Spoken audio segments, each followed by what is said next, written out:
भुवनेश्वर कला केन्द्र नृत्य और संगीत क्षेत्र में अनेक सुजोग्य संस्थान सृष्टि विगत 71 वर्ष मध्य अनेक घात प्रतिघात सहित लड़ाई कर आज दृढ़तार सह ठिया भुवनेश्वर कला केन्द्र कला और संस्कृतिर से विस्तृत अंगन उत्कर्षतार शिखर छुईवाक आप्राण चेष्टा चलाई आम सुनिपुण कर्मकर्ता एवं सुनामधन्य गुरुमान स्वतः प्रभुत्व अपात साहाय्य द्वारा तार प्रचेषा फलवती केवल आपण आशीर्वाद साहाय्य सहयोग और सहानुभूति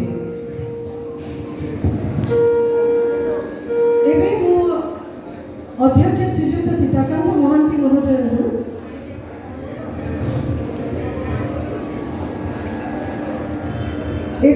अध्यक्ष श्रीजुक्त सीताकांत महांती महोदय अभिभाषण रखा निमंत्रण करेंगे।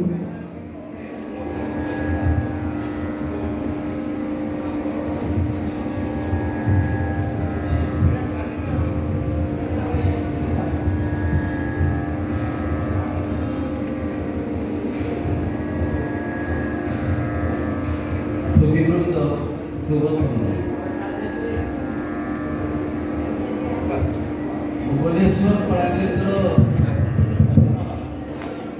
आज 71तम प्रतिष्ठा उत्सव अर्थात भुवनेश्वर कला केन्द्र आज 71 वर्ष पाद देला। अनेक झड़ भजा अतिक्रम करी बयस भुवनेश्वर कला केन्द्र द्वितीय सर्वपुरातन सांस्कृतिक अनुष्ठान भाव में भुवनेश्वर कला केन्द्र निजक प्रतिष्ठा कर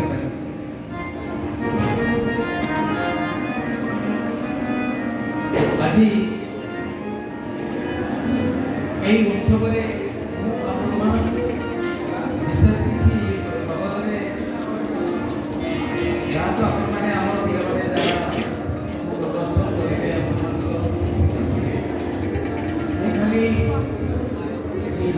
अभिभावक अच्छा भुवनेश्वर कला केन्द्र आमर सम्माननीय गुरु मैंने भी उपस्थित अच्छा सब छात्र छात्री मैंने पार्टी छात्र छात्री मैंने उपस्थित अच्छा गत काली मुझे कथा सबको कही गत काली अभिभावक अलगा थे आज अलगा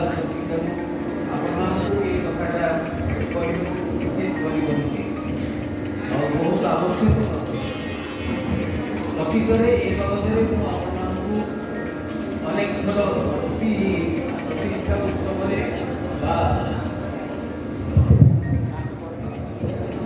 आमर वार्षिक उत्सव ये सब सूची नहीं आसे आज किंतु आपण मुझे कहबी आज पर भुवनेश्वर कला केन्द्र जो छात्र छात्री मैंने बर्तमान शिक्षा ग्रहण कर माने निश्चय कर सारी सिद्धांत नहीं सारी यापर आमर शिक्षक मान चेष्टा सत्वे यदि कौन छात्र छात्री आमर निर्धारित स्तर पर्यंत दायित्व न पाए ताहले आमे ताको भुवनेश्वर कला केन्द्र विधायक तार ना काटी दिया मु आपको ये प्रतिथर मुझे जे आपण मैंने आपंकर जो पिला छाड़ी पढ़ाई प्रति नजर दिए से कौन शिखिला कौन कले आहरी अधिका शिखिब से संपर्क में आप पिला प्रति नजर दिए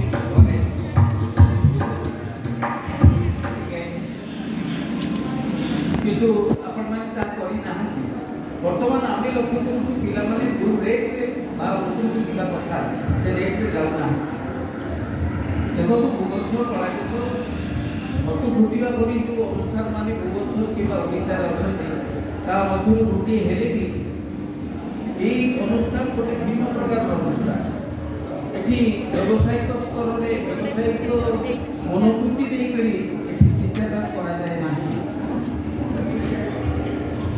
ଅନ୍ୟ ସାଂସ୍କୃତିକ ଅନୁଷ୍ଠାନ ମାନଙ୍କ ଠାରୁ ଯଥେଷ୍ଟ କମ୍, ଅଧାରୁ କମ୍ ପାରିଶ୍ରମିକ ବା ଭୁଲ କହିକି ଆପଣଙ୍କର ଦରମା ପିଲାମାନଙ୍କୁ ଦେଇକରି ଆମେ ପିଲାମାନଙ୍କୁ ପଢ଼ିବାର ବନ୍ଦୋବସ୍ତ କରିଛୁ। ଏବଂ ଆମର ଯେଉଁ ଶିକ୍ଷକମାନେ ସେଠି ଅଛନ୍ତି ଏମାନେ ହେଉଛନ୍ତି ଓଡ଼ିଶା ସ୍ତରରେ ସର୍ବୋତ୍କୃଷ୍ଟ ସାଂସ୍କୃତିକ ଶିକ୍ଷକ। ଛାତିରେ ହାତ ରଖିକି ଏ କଥା କହିପାରିବେ। ଏବଂ এই ପ୍ରକାରର ଶିକ୍ଷା ଅନ୍ୟ କୌଣସି ଅନୁଷ୍ଠାନରେ ଆପଣମାନେ ଦେଖିବାକୁ ପାଇବେନି। ତା ସତ୍ତ୍ୱେ ବି ଯଦି ଗୋଟେ ପିଲା ଉନ୍ନତି ନ କଲା ତାହେଲେ ଆମର ଲାଭ କ'ଣ? ଆମେ ବ୍ୟବସାୟିକ ଚିନ୍ତାଧାରା ନେଇକରି ଏ ଅନୁଷ୍ଠାନ କରିନାହୁଁ। 70 ବର୍ଷ ଧରି ଏ ଅନୁଷ୍ଠାନ ଚାଲି ଆସିଛି। କେବଳ ଏଠୁ ଯେଉଁମାନେ ଯାଇଛନ୍ତି ସେମାନେ ନିଜ ଉପରେ ଠିଆ ହେଇଛନ୍ତି, ବହୁତ କଥା କରୁଛନ୍ତି। ଆଉ ସେ ଯୁଗ ନାହିଁ ଯେଉଁଥିରେ କି କେବଳ ପାଠ ପଢ଼ିଲେ ପିଲା ଚାକିରି କରିବ ବା ଉପରକୁ ଯିବ। ଆଜି ଯେଉଁମାନେ ଗୀତ ଶିଖୁଛନ୍ତି ବା ନାଚ ଶିଖୁଛନ୍ତି ବା ବାଦ୍ୟ ଶିଖୁଛନ୍ତି ସେମାନେ ଅନେକ ଉପରକୁ ଯାଇପାରୁଛନ୍ତି ନିଜର ବାହୁବଳରେ, ନିଜର ସାଧନା ବଳରେ। ତେଣୁ ମୋ କହିବା କଥା ପାଠ ପାଇଁ ଆପଣ ଯେତିକି ଚେଷ୍ଟା ଆପଣଙ୍କ ପିଲା ପ୍ରତି କରୁଛନ୍ତି ୟା ପ୍ରତି ମଧ୍ୟ ସେତିକି କରନ୍ତୁ। ଆଉ ସେ ଯୁଗ ନାହିଁ। ବର୍ତ୍ତମାନ ମାନେ ଗୀତ ନାଚ ଏ କଲେ ବହୁତ ଉପରକୁ ଯାଇପାରୁଛନ୍ତି। ତେଣୁ ଆପଣମାନଙ୍କୁ ଏଇଆ ଜଣେଇ ଦେଉଛୁ ଯେ ଆପଣମାନେ ଆମକୁ ସେବା କରିବେ। ଯଦି କୌଣସି ଆପଣଙ୍କର ପିଲା ଠିକ୍ ଲେଭେଲକୁ ଯାଇ ନ ପାରିଲା ଆମେ ତାକୁ ଆମର ପଇସା ଦରକାର ନାହିଁ। ଆମେ ଏ ପଇସାରେ ଯେତିକି ପଇସା ଭରୁଛୁ ଏ ସାଂସ୍କୃତିକ ଅନୁଷ୍ଠାନ ପାଇଁ କ'ଣ ଆମେ କରୁଛୁ ସେଟା ଆପଣମାନେ ଆଖିରେ ଦେଖିପାରୁଛନ୍ତି। ଏଠି ଯେତିକି ଗୋଟିଏ ପଇସା ବି ନିଅନ୍ତି।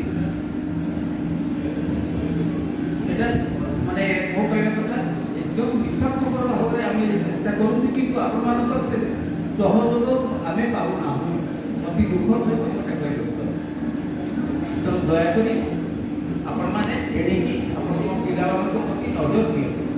ନହେଲେ ଆମେ ଯାହା ସିଦ୍ଧାନ୍ତ ନେଇଛୁ ତାହା ହିଁ କରିବୁ।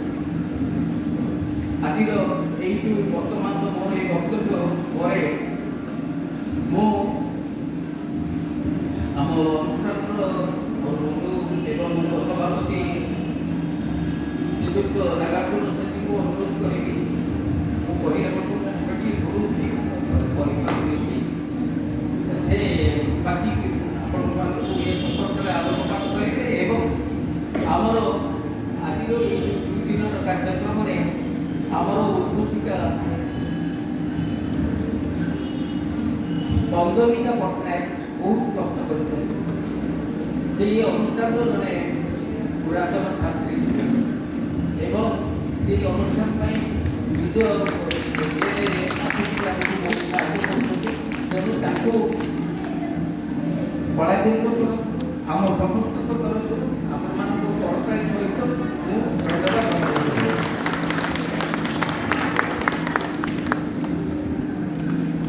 ଏଥିପାଇଁ ଆପଣମାନଙ୍କୁ ସୁବିଧା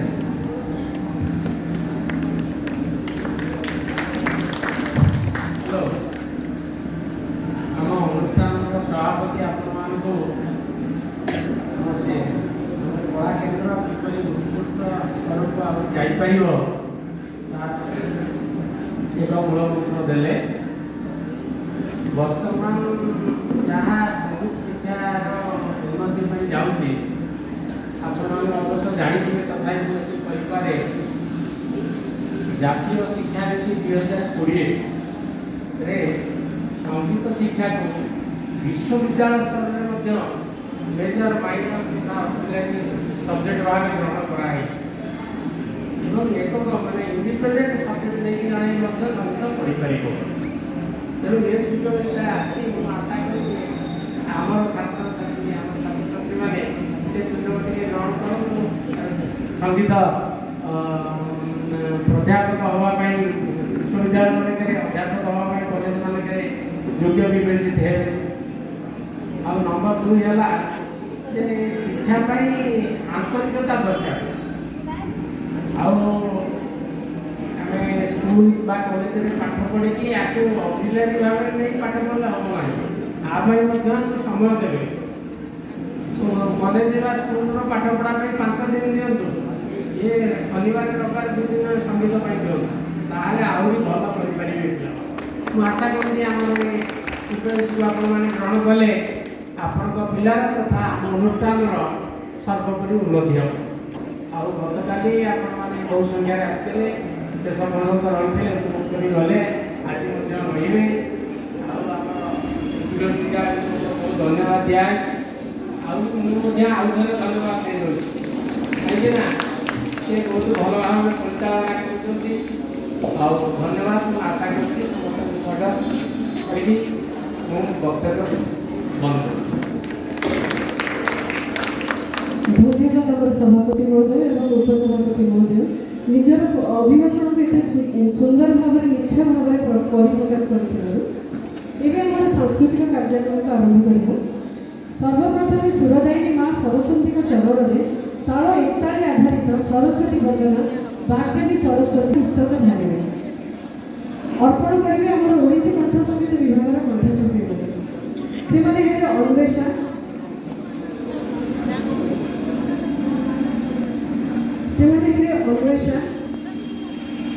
ମନୀଷା, ରାଜାଲକ୍ଷ୍ମୀ, ଦୀପଶିଖା, ସୁଭଦ୍ରା, ରମିଷା ରାଣୀ, ଋତୁଶ୍ରୀ, କୌସ୍ତୁଭ, ଆୟୁଷ୍ମାନ, ସାଇ ପ୍ରଦୀପ, ରୁଦ୍ରନାରାୟଣ, ଆଦ୍ୟାସା ଓ ସୌଭାଗ୍ୟ। ମଧୁର ବାଦ୍ୟରେ ସହଯୋଗିତା କରୁଛନ୍ତି ଗୁରୁଶ୍ରୀ ଜଳଧର ନାୟକ, ବଂଶୀରେ ଗୁରୁଶ୍ରୀ ସୁବ୍ରତ କୁମାର ତ୍ରିପାଠୀ ଏବଂ ହାରମୋନିୟମରେ ସୁଶ୍ରୀ ରଶ୍ମିରାଣୀ ସାହୁ। ଆସନ୍ତୁ ଶୁଣିବା ସ୍ୱର୍ଗତ କ୍ଷୀରଚନ୍ଦ୍ର ପୋଥାଳଙ୍କ ରଚିତ ଏହି ବନ୍ଦନା। ଏହାର ନିର୍ଦ୍ଦେଶନା ଓ ପରିଚାଳନା କରୁଛନ୍ତି ଆମ କଳାକାରଙ୍କ ଓଡ଼ିଶୀ କଣ୍ଠ ସଙ୍ଗୀତ ବିଭାଗର ଗୁରୁଶ୍ରୀ